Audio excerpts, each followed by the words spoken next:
Hello guys, कैसे हो आप सब? आए हो सब अच्छे होंगे। तो आज की वीडियो में हम सीखने वाले हैं present perfect tense. Present perfect tense कैसा होता है और इसकी पहचान क्या होती है। अगर हमारे सामने कोई भी सेंटेंस दिया हुआ है किसी ने और उसको हमें पहचानना है या उसको ट्रांसलेट करना है, तो सबसे पहले हमें उसको पहचानना होगा। और अगर वो प्रेजेंट परफेक्ट टेंस का है तो हम उसको कैसे पहचाने? चलो, पहचान तो हम सीख लेंगे, उसको फिर बनाए कैसे। तो यही सब सीखने वाले हैं हम आज की इस वीडियो में।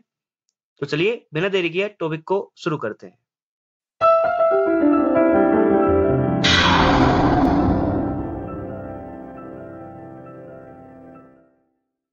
हेलो फ्रेंड्स, स्वागत है आपका एक बार फिर से आपके अपने यूट्यूब चैनल इजी लर्निंग में। जैसा कि आपने थंबनेल में देख ही लिया है, आज हम पढ़ने वाले हैं प्रेजेंट परफेक्ट टेंस के बारे में। तो चलिए बिना देरी किए शुरू करते हैं। सबसे पहले आती है इसकी पहचान। किसी भी सेंटेंस को पहचानने के लिए हम उसके किसी भी सेंटेंस को ट्रांसलेट करने के लिए सबसे पहले हम उसकी पहचान देखते हैं कि वह सेंटेंस किस टेंस का है। तो पहचान में क्या है, जो ये सेंटेंस होते हैं, ये जो हिंदी के वाक्य होते हैं, इनमें क्रिया के बाद मतलब वर्ब के बाद चुका है, चुकी है, चुका हूँ, चुकी हूँ, चुकी हैं, चुके हैं, या फिर लिया है, दिया है, ली है, दी है, गया है, इस तरह के शब्द आते हैं। इसके अलावा क्रिया के अंत में का मतलब है क्रिया में जुड़ा हुआ। तो क्रिया के अंत में आ है, ई है, ए है आदि शब्द आते हैं तथा वाक्य में किसी काम का पूरा होना दिखाया जाता है वर्तमान में।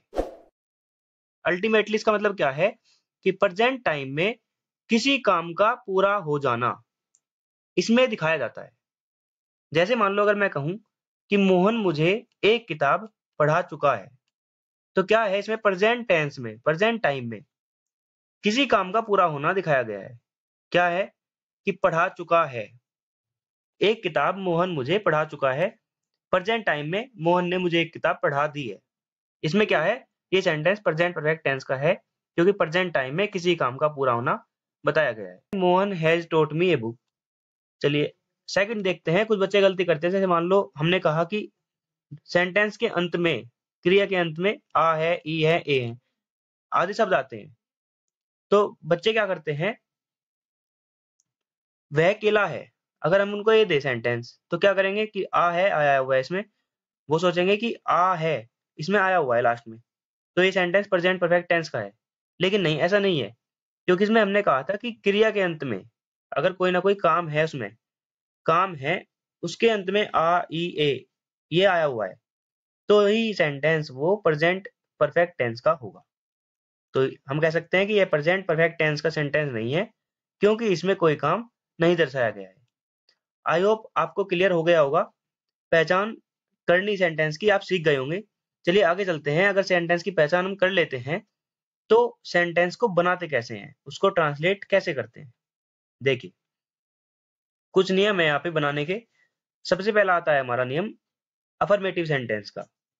अगर कोई सेंटेंस अफर्मेटिव है और वो प्रेजेंट परफेक्ट टेंस का है, तो उसको बनाने के लिए हम सबसे पहले रखते हैं सब्जेक्ट, उसके बाद हैज या फिर हैव, ये हमारी हेल्पिंग वर्ब होती है।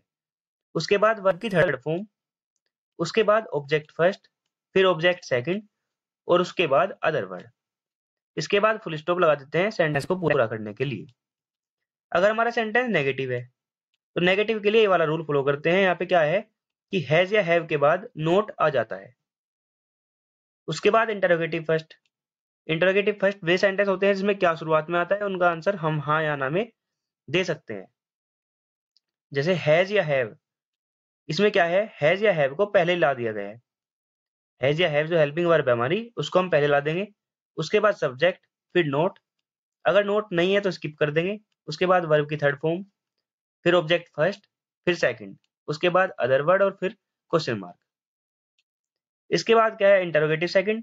इसमें कुछ नहीं है, बस जो क्वेश्चन वर्ड दिया हुआ होता है सेंटेंस के मिड में, उस क्वेश्चन वर्ड को हम शुरुआत में रख देते हैं।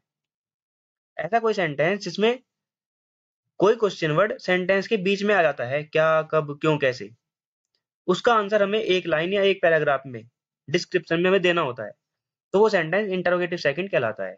या उसको हम डबल इंटरोगेटिव भी बोल सकते हैं, क्योंकि यहाँ पे क्वेश्चन वर्ड और हैज या हैव भी दोनों के दोनों साथ में आते हैं। जैसे एक तो इंटरोगेटिव ये वाला हो गया, उसके बाद दूसरे इंटरोगेटिव में क्या है कि क्वेश्चन वर्ड, ये इंटरोगेटिव हो गया, और उसके बाद इंटरोगेटिव फर्स्ट का रूल जो ये है सेम का सेम हम इसमें रख देते हैं। चलिए आगे चलते हैं। अब बात करते हैं अगर सब सेंटेंस में कोई सब्जेक्ट ना हो, सब्जेक्ट को ही पूछा गया हो क्वेश्चन वर्ड वाले सेंटेंस में कि तुम्हें कौन पढ़ा चुका है या तुम्हें किसने पढ़ाया है। अगर किसी सेंटेंस में कौन या किसने आया हुआ हो, ठीक है, तो ये क्या है, क्वेश्चन वर्ड है और सब्जेक्ट के स्थान पर आए हुए हैं, तो उसे क्या करते हैं, सिंगुलर सब्जेक्ट मानकर, सिंगुलर सब्जेक्ट मानकर अफर्मेटिव और नेगेटिव रूल को फॉलो करके ट्रांसलेट कर देते हैं।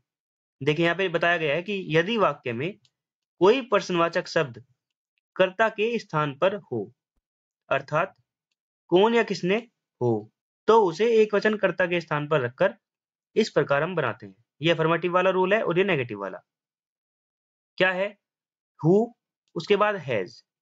हु को हम सिंगुलर सब्जेक्ट मानते हैं तो हु के साथ हैज, उसके बाद वर्ब की थर्ड फॉर्म, फिर ऑब्जेक्ट फर्स्ट, फिर सेकंड और फिर अदर वर्ड और फिर क्वेश्चन मार्क। ठीक है, इसके बाद देखते हैं अगर नेगेटिव सेंटेंस है तो हैज के बाद नोट लगा देंगे, उसके बाद सेम एज इट इज रख देंगे। अब यहाँ पे नोट करने वाली बात है कि हैज कहाँ पर आता है और हैव कहाँ पर आता है। देखिए अगर हमारा सब्जेक्ट सिंगुलर है तो हम उसके साथ हैज का प्रयोग करेंगे, अगर हमारा सब्जेक्ट प्लूरल है तो हैव का प्रयोग करेंगे। और ये मैंने आपको पहले ही बता दिया था कि आई जो है हमारा वो हमेशा प्रेजेंट टेंस में प्लूरल होता है, तो आई के साथ भी हम हैव का ही प्रयोग करेंगे।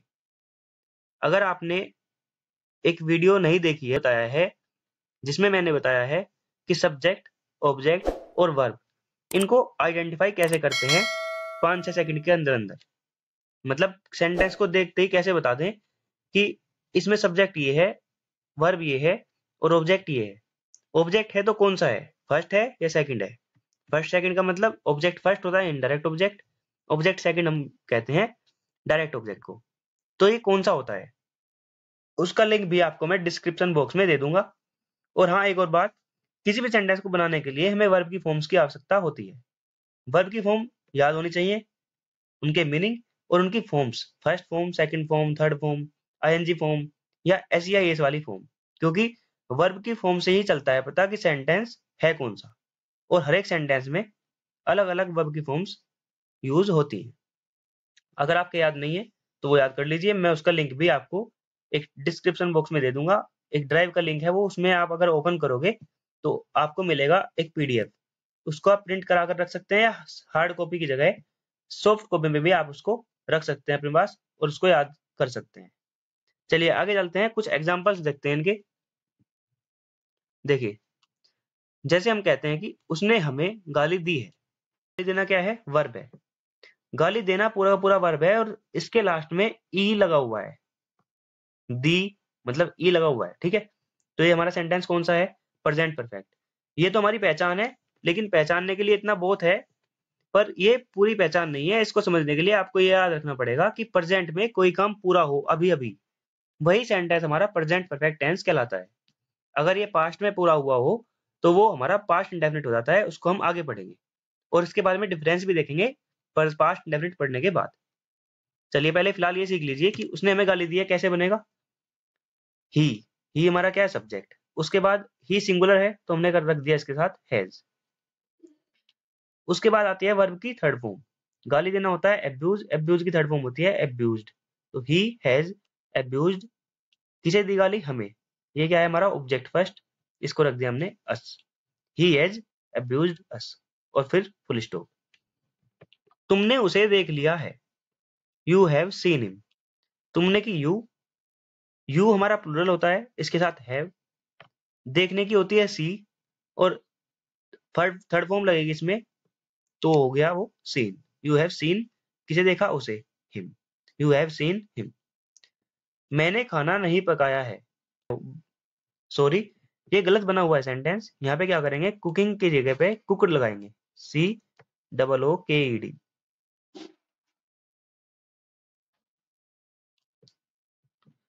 आई हैव नॉट कुकड फूड। वे घर खरीद चुके हैं। They have bought house. They have bought house. मैं उस बच्चे को पढ़ा चुका हूँ। I have taught that child. तुमने एक पिक्चर देखी है। पिक्चर मतलब मूवी। नॉर्मली हम उसको पिक्चर बोल देते हैं, लेकिन इंग्लिश में होता है मूवी। तुमने एक पिक्चर देखी है। अब देखने की सी भी होती है, लुक होता है और वॉच। अब जब हम किसी चीज को ध्यान से देखते हैं, उसको ऑब्जर्व करते हैं, उसको हम कहते हैं वॉच। वॉच मतलब देखना, ऑब्जर्व करना। तो तुमने एक पिक्चर देखी है। You have watched A movie. अगर हम किसी चीज को ऐसे देखते हैं कि नॉर्मली हम देख रहे हैं कहीं और हमारे सामने कुछ दिख जाता है एकदम ऑटोमेटिकली, हम देखना नहीं चाहते, ध्यान से देखना नहीं चाहते, हमें जो भी, जब भगवान ने आंख बनाई है तो कुछ ना कुछ तो दिख ही रहा है, तो वो हमें, वो क्या कहलाता है? सी। सी मतलब देखना, अचानक कुछ दिख जाना, या ना चाहते हुए कुछ देखना। अगर हम किसी चीज को निगरानी करके देख रहे हैं तो वो हो गया वॉच, मतलब उसमें हम ऑब्जर्व कर रहे हैं कुछ। और अगर हमें कोई कहे कि देखो, और हम एकदम वहां देखें, या अपने मन से देखें कि हाँ हम देख रहे हैं, एक बार देख ले चलो, तो वो होता है लुक। एल डबल ओ के, लुक। चलो नेक्स्ट देखते हैं, नंबर 7। क्या तुम्हारी माँ ने हमसे झूठ कहा है? हैज योर मदर लाइड अस। लाइड मतलब झूठ कहना, झूठ बोलना। क्या बच्चे अपनी किताब पढ़ चुके हैं? Have children read their books. Read first form होती है और रीड ही थर्ड फॉर्म होती है। सेकंड फॉर्म होती है रेड। स्पेलिंग जो हमारी रीड की होती है वो हमेशा सेम ही रहती है, लेकिन बोलने में हम इसको बोलते हैं read, red, read. Second form को रेड बोलते हैं। चलिए, क्या कुछ लड़के यहाँ नहीं आए हैं? Have some boys not come here. क्या उसने अपना पर्स ढूंढ लिया है? Has he found his wallet. यहाँ पे अगर हमें नहीं पता कि वो कौन है, लड़का है लड़की, तो हम लड़का मान के चलते हैं। अगर उसके बारे में पहले बता दिया गया हो कि वो लड़की है, और फिर हम उसके बारे में कहें कि उसने ऐसा कर लिया, उसने ऐसा कर लिया, तो फिर हम लड़की मान लेंगे, सी लगाएंगे। लेकिन हमें नहीं पता कि वहां लड़का है लड़की, तो हम क्या करते हैं? ही मान लेते हैं। जब हमने ही मान लिया तो हम पर्स की लगाएंगे वॉलेट। अगर लड़की हो तो हम लगाएंगे पर्स। तो क्या उसने अपना पर्स ढूंढ लिया है? Has he found his wallet. चलिए आगे चलते हैं। क्या मोहन पानी पी चुका है? Has Mohan drunk the water. हमने क्या देखा है? What have we seen. रामू ने वहां क्या किया है? What has Ramu done there. बच्चों ने अंग्रेजी क्यों नहीं पढ़ी है? Why have children not studied English. अगर यहाँ पढ़ने की बात हो, जैसे मान लो रीडिंग करते हैं, हम पढ़ते हैं, किसी चीज को देखकर पढ़ते हैं, जैसे मान लो अब मैं पढ़ रहा हूँ, बच्चों ने अंग्रेजी क्यों नहीं पढ़ी है, ये वाला हो गया पढ़ना, वो तो हो गया रीडिंग, तो हम लगाएंगे रीड। लेकिन अगर हम कहें कि अंग्रेजी पढ़ना, अंग्रेजी सीखना, अध्ययन करना, तो उसको हम कहते हैं studied. Why have children not not studied English. एक बूढ़ा हाथी कहाँ चला गया है? Where has an old elephant gone. मेरा पेन किसने चुराया है? Who has stolen my pen. अब ये हु वाला सेंटेंस है, यहाँ पे सब्जेक्ट नहीं है। सब्जेक्ट का काम भी क्वेश्चन वर्ड जो हमारा हु है वही कर रहा है, तो यहाँ पे जो हमारा सब्जेक्ट था वो स्किप हो गया है। Who has stolen my pen. Next है हमारा, तुम्हारे पिता ने पैसे चुराते हुए किसे देखा है? whom has your father seen. तुम्हारे पिता ने किसे देखा है? पैसे चुराते हुए, इसकी क्या होगी? चुराते हुए की स्टीलिंग द पर्स का पर्स है। मुझे उसने यह किताब क्यों नहीं बेची है? Why has he not sold me this book. आखिरकार बच्चा सो ही गया, या आखिरकार बच्चा सो ही गया है। आफ्टर ऑल, आखिरकार, द चाइल्ड हैड स्लेप्ट। ये सॉरी यहाँ पे गलत लगा हुआ है, ये सो ही गया है ना, तो यहाँ पे आएगा has. The child has slept. तुम्हें हमने नहीं पीटा है। We have not beaten you. चलिए, यहाँ तक कोई डाउट था तो आप कमेंट बॉक्स में कमेंट करके पूछ सकते हैं। इससे अलग कोई आपको ऐसा टॉपिक है जो आपके समझ में नहीं आ रहा है, तो आप उसको कमेंट बॉक्स में कमेंट करके हमें बता सकते हैं। चलिए, अगर वीडियो पसंद आई हो तो वीडियो को लाइक करें, शेयर करें और चैनल को सब्सक्राइब करें, ताकि वीडियो के नोटिफिकेशन आपको मिलते रहें। और बेल आइकन है जो उसको प्रेस करके वहाँ पे ऑल पर क्लिक कर लीजिए, ताकि एक भी वीडियो आपकी मिस ना हो। तो आज की वीडियो में बस इतना ही, मिलते हैं नेक्स्ट वीडियो में, तब तक के लिए bye. Thank you for watching this video.